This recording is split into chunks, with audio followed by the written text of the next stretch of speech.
Hello guys, कैसे हैं आप लोग? आई होप कि आप लोग बहुत ही अच्छे होंगे। वेलकम करते हैं आपका अपने चैनल में। और अब से आपको इस चैनल पर रेगुलर बेसिस पे वीडियोस मिलते रहेंगे। विगत कुछ दिनों में वीडियोस नहीं दे पाया बिकॉज मैं थोड़ा परेशान भी था और अ, अपने कामों में व्यस्त होने के कारण मैं वीडियोस प्रोवाइड नहीं कर पाया था। तो आज हम लोग एक नए सीरीज़ को स्टार्ट करेंगे। सीरीज़ को कंटिन्यू भी करना है, पूरा भी करना है। तो ये हिस्ट्री का सीरीज़ है, बहुत ही इंपॉर्टेंट, जिससे कम्पिटिटिव एग्ज़ाम में और अगर आप आर्ट्स डिपार्टमेंट से अपनी स्टडी कर रहे हैं तो आपके लिए भी बहुत इंपॉर्टेंट है। चाहे आप इंटर में हैं या ग्रेजुएशन में हैं या मास्टर्स कर रहे हैं, तो इस टॉपिक से क्वेश्चंस आते ही रहते हैं। तो लेट अस स्टार्ट आज का जो सीरीज़ है। आज हम लोग स्टार्ट करने वाले हैं मुगल के बारे में। तो मुगल कौन थे? सबसे पहले तो मुगल जान लीजिए कि दो शासक वंश के वंशज थे मुगल। पहला शासक वंश जो था इसमें वो था आपका मंगोल, और दूसरा जो था वो टर्की था, यानी कि तुर्की था। मुगल शासक वंश जो मंगोल था वो याद रखिएगा कि ये चंगेज खां से आया था। मंगोल कहाँ से आया था? तो चंगेज खां से आया था। इस चीज़ पे आप थोड़ा सा ध्यान दीजिएगा कि मुगल का अगर इम्पोर्टेंट कह लें कि उसका जो मातृवंश क्या था, तो वो चंगेज खां से आया था। और जबकि पिता का वंश तैमूर लंग था। ये भी इंपॉर्टेंट है, इसको थोड़ा सा ध्यान में रखिएगा। पिता तैमूर लंग और माता जो है वो चंगेज खां।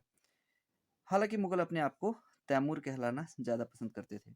मुगलों में एक खासियत थी, ये अपने आप को तैमूरी कहना या तैमूर के वंशज कहना ज़्यादा पसंद करते थे, क्योंकि जो शाखा थी आपकी अ, चंगेज खां की, उसका एक ब्रांच उज्बेकों का भी था। तो थोड़ा मिक्स्ड हो जाने के कारण ये अपने आप को तैमूर कहना ज़्यादा पसंद करते थे। इम्पॉर्टेंट है, आप याद रखिएगा। अगर कह लें कि दूसरे शब्दों में, तो यहाँ पे मंगोल से मुगल शब्द आया है। ये इंपॉर्टेंट है, याद रखिएगा। मुगल शब्द जो है वो मंगोल से आया है। ये इंपॉर्टेंट है, इसको थोड़ा सा ध्यान में रखिएगा। तो हमने क्या देखा कि मुगल जो है वो दो शासक वंशों का मिक्सचर है, हाइब्रिड है।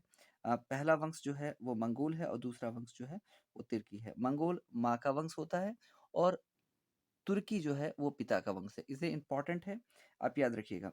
चंगेज खां की अगर मृत्यु कह ले तो 1227 में हुई थी। इंपॉर्टेंट है, ये डेट अक्सर एग्जाम में पूछा जाता है कि चंगेज खां की मृत्यु कब हुई थी। तो इंपॉर्टेंट है गाइज, आप याद रखिएगा कि 1227 में चंगेज खां की मृत्यु हुई थी।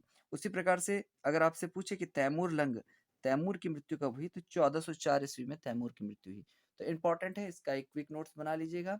और तैमूर ने 1398 में दिल्ली पर कब्जा किया था। ये एक इम्पॉर्टेंट है, इसे आप ध्यान में रखिएगा। तैमूर ने 1398 में दिल्ली पर कब्जा किया था। इंपॉर्टेंट है गाइज। चलिए तो आगे चलते हैं, हम लोग कंटिन्यू करते हैं इसको। और आगे जो है आपका ये ध्यान दीजिए, यहाँ पे दूसरा सीट है। इस सेट में हम लोग क्या देखने वाले हैं कि मुगल वंश के संस्थापक और इम्पोर्टेंट कौन कौन से मुगल वंश के शासक थे। बहुत ही इंपॉर्टेंट है, आप इसको ध्यान में रखिएगा। इससे रिलेटेड क्वेश्चंस लगातार एग्जाम में बनते हैं। अगर संस्थापक कहें तो मुगल वंश का जो संस्थापक था वो बाबर था। इसको याद रखिएगा, मुगल वंश का जो संस्थापक था गाइज वो बाबर था। और अगर हम लोग बाबर का पूरा नाम अगर आपसे कोई पूछे तो आप कहिएगा जहीरुद्दीन मोहम्मद बाबर। क्या नाम था बाबर का? जहीरुद्दीन मोहम्मद बाबर था। आगे चलते हैं, थोड़ा सा ध्यान रखिएगा कि फरगना से आया था बाबर। फरगना का शासक था, एक छोटा सा राज्य पड़ता है फरगना उस समय होता था। वहाँ का शासक था। उज्बेकों के द्वारा बाबर को भगा दिया गया था। ये इंपॉर्टेंट है। और उज्बेकों द्वारा बाबर को भगा देने के पश्चात वो यहाँ पे आता है और फिर हमारे यहाँ पे शासन स्थापित करता है बाबर। चलिए आगे चलते हैं। आगे थोड़ी सी इनकी वंशावली को देखते हैं। बार बार इनकी वंशावली से रिलेटेड क्वेश्चंस जो है वो एग्जाम में बनते हैं, तो बहुत इंपॉर्टेंट हो जाता है वंशावली को देखना। तो लेट अस स्टार्ट। इस सीरीज में जो सबसे पहला नाम आता है वो आता है बाबर का। बाबर ने 1526 से लेकर 1530 तक शासन किया। बहुत इंपॉर्टेंट है, बाबर का शासनकाल बार बार एग्जाम में पूछा जाता है। तो ध्यान में रखिएगा कि बाबर एक ऐसा शासक था जिसने 1526 से लेकर 1530 तक शासन किया था। ये इंपॉर्टेंट है। दूसरे दूसरे शासक की बात करें तो हुमायूं था, जिसने 1530 से लेकर 1540 तक का शासन किया था। फिर 1540 से लेकर 1555 तक ये एब्सेंट रहता है। एब्सेंट क्यों रहता है? क्योंकि एक ये अफगान शासक शेर शाह सूरी से हार जाता है। और हार का सामना करने के बाद वो क्या हो जाता है? भाग जाता है वहां से। दिल्ली को छोड़कर वो भाग जाता है। फिर बाद में जब किसी कारण से शेरशाह की मृत्यु हो जाती है, तो फटने की वजह से, तो वापस ये आता है और अपना शासन पुनः स्थापित करता है। और 1555 से 56 तक फिर पुनः एक साल ये शासन चलाता है। इंपॉर्टेंट है, 2 टर्म में इसने शासन किया था। पहला जो टर्म था वो 1530 से 40 का था, जबकि दूसरा टर्म 1555 से 56 का था। इंपॉर्टेंट है, इसको याद रखिएगा। बात करते हैं अकबर की। अकबर की बात करते हैं। अकबर जो था उसने 1556 से लेकर 1605 तक शासन किया था। यह दूसरा सबसे ज्यादा समय तक शासन करने वाला मुगल बादशाह था। अगर हम बात करते औरंगजेब को छोड़कर, ये दूसरा बादशाह था जिसने सबसे ज्यादा समय तक शासन किया था। आगे है जहांगीर। जहांगीर ने 1605 से 1627 तक शासन किया। शाहजहां ने 1627 से 1658 तक, और औरंगजेब ने 1658 से लेकर 1707 तक बहुत लंबे समय तक शासन किया था औरंगजेब ने। तो ये इंपॉर्टेंट मुगलों की सीरीज है, इसे आप याद रखिएगा। इनके शासनकाल बार बार एग्जाम में रिपीटेडली पूछ लिए जाते हैं, तो इनको थोड़ा सा ध्यान में रखकर आप काम कीजिएगा। ओके गाइज, तो बात करते हैं नेक्स्ट। तो नेक्स्ट जो शासक है, इन लोग के बारे में पूछ लिया जाता है, थोड़ा सा इंट्रोड्यूस कर देते हैं। तो औरंगजेब के बाद बहादुर शाह प्रथम, जहांदर शाह, फर्रुख शियर, मोहम्मद रोशन अख्तर, अहमद शाह, शाह आलम द्वितीय, अकबर द्वितीय और बहादुर शाह जफर। ये जो पूरा सीरीज है ये इंपॉर्टेंट है, आप याद रखिएगा। मुगलों की ये वंशावली है, ये इंपॉर्टेंट है, इससे बार बार क्वेश्चंस बनते ही रहते हैं। तो चलिए हम लोग दूसरे सीट की ओर चलते हैं, और इंपॉर्टेंट है तीसरा सीट। और तीसरा सीट में हम लोग पढ़ने वाले हैं बाबर के बारे में, यानी कि the founder of Mughal, Mughal शासक जिसने मुगल वंश की स्थापना की, बाबर के बारे में। तो पहला मुगल शासक था जो 1494 में फरगना का शासक बना था। उस समय मात्र 12 वर्ष आयु थी उसकी। 1494 में ही फरगना का ताज बाबर के सर पर मढ़ दिया गया था, 14 वर्ष की अल्प आयु में। मंगोल की सासा उज्बेकों के आक्रमण से बाबर भागता है, और फिर उस क्या करता है, अनेक वर्षों तक इधर उधर भटकता है, और लास्टली 1504 में काबुल पर कब्जा करता है। तो मंगोलों की दो शाखा थी, एक मुगल तो था ही और दूसरा उज्बेक था। तो उज्बेक से हारकर बाबर भाग जाता है, डर से उज्बेकों के भाग जाता है, और भाग कर फिर इधर उधर भटकता रहता है, और लास्टली मेहनत करते करते उसको आखिरकार 1504 में सफलता मिलती है, और वो काबुल पर कब्जा करता है। राइट, काबुल पर कब्जा करता है। 1526 में दिल्ली सुल्तान इब्राहिम लोदी को हराता है, और फाइनली इंडिया में यानी हमारे भारत में मुगल वंश की स्थापना हो जाती है 1526 में।